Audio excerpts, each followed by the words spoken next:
ฮ้ยนิสาพี่สิงห์เล่านิสันนวรามาเดินมาเนี่ยพี่สิงห์เล่าพี่สิงห์อะไรพี่สิงห์เล่ามึงเป็นใครวะมาเล่นนิสาแฟนกูไปเนี่ยไอ้นี่แหละเฮ้ยเฮ้ยอะไรเฮ้ยอะไรเฮ้ยเฮ้ยเฮ้ยอะไรกันวะทำอะไรวะอ้าวเฮ้ยเอาสิมาสิ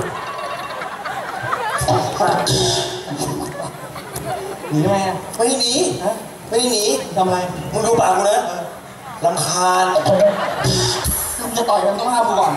เพราะว่าถ้ากูต่อยมันก่อนกูผิดมึงต่อยมันไม่ได้งานว่าตำรวจมาเยอะแยะเกิดมึงไปต่อยมันก่อนตำรวจเขาเดินมาแค่หาเรื่องปกไอ้เสือหาเรื่องจับมึงติดคุกเดี๋ยวกูจะไปโกนส้นตีนมันพอมันทนไม่ได้ปุ๊บมันจะต่อยกูหลบปั๊บมึงต่อยก่อนไปตำรวจมาถามว่าใครหาเรื่องมันหาเรื่องแค่นี้มันโดนจับสุดยอดนะจับมือมาทีหนึ่งอุ้ยนะอะไรวะมึงไม่ธรรมดาว่ะเอาไปมาเยอะไม่ได้เอามาเหรอเฮ้ยหลังชนหลังใครอะโถอย่าลืมนะพอกูหลบปั๊บมึงซัดเลยนะเฮ้ยไอ้ทั้งสองคนเนี่ยกูจะบอกอะไรมึงให้นะมึงมีเรื่องกับคนผิดแล้วเพราะในขนาดเดียวกันไอ้มึงต่อยน้องชายเข้าไปอ่ะมันเนี่ยมันมึงทำเหี้ยอะไรเนี่ยเฮ้ยมึงทำอะไรเจ้าพร้อมเลย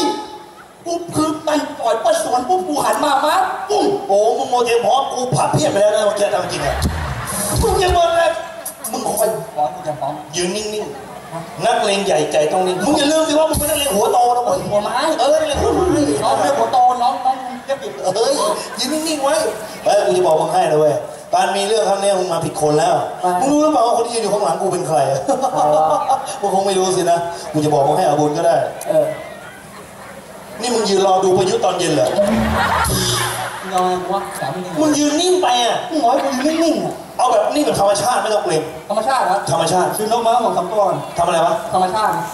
เฮ้ยเงียบเลยไปยืนนี่เฮ้ยเดี๋ยวใครเมื่อกูไม่ไปทั้งสองตัวมานี่เลยไม่ไปเว้ยมานี่เลยไม่ไปมาเด้อะไรวะไอ้เหี้ยหน้าเชื่อตีน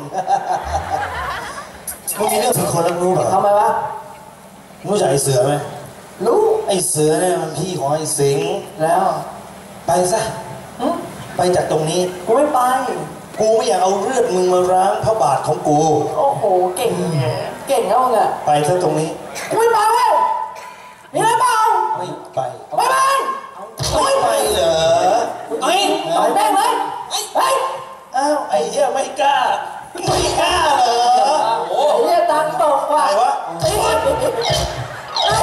เสือ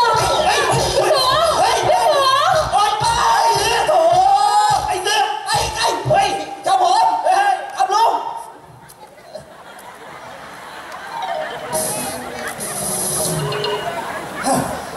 มึงคือไอ้เสือสนามซ้อมจริงพอจริงเข้ามึงไปไหนมาผมตกไปแล้วทีนึงไงมันร่วงทับลงไปแล้วผมจะไปห้องน้ำครับโอ้กูตกไป2 ทีไม่ร่วงกูนี่โดนทีเดียวไม่ใช่มันนี่ไม่ไหวแล้วนะไม่ไหวต้องจัดการแล้วมึงไม่เท่าไหร่เมื่อกี้มึงไปกูโดนกระทืบมึง3 คนยืนมองทำไมนี่จะช่วยกูก็ช่วยเรียกไงแฟนน้องอยู่เฉยงานนี้มีเรื่องเนี่ยมึงเจอมึงไอ้เสพสันใช่ไหมกูเองเว้ยจำคำกูไว้แล้วกันมึงเป็นใครวะกูชื่อไอ้เสือพี่ไอ้สิงห์ลูกยายสร้อยพี่ไอ้ตุ้นเหรอมึงว่าน้องไม่ตุ้นเลยป่ะไอ้ตัวเลยวัดเถอะพี่สิงห์ไหนเนี่ยไม่ต้องพูดเฮ้ยมึงไม่เกี่ยวอ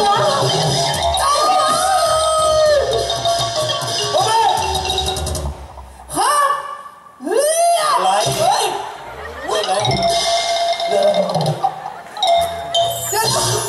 อะไรของมึงวะเรื่องอะไร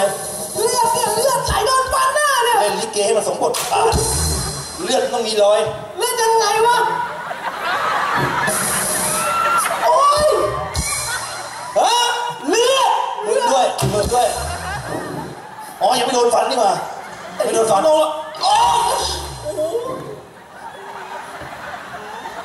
โอ้โหเลือดมึงยาวไอ้หน้าเฮ้ย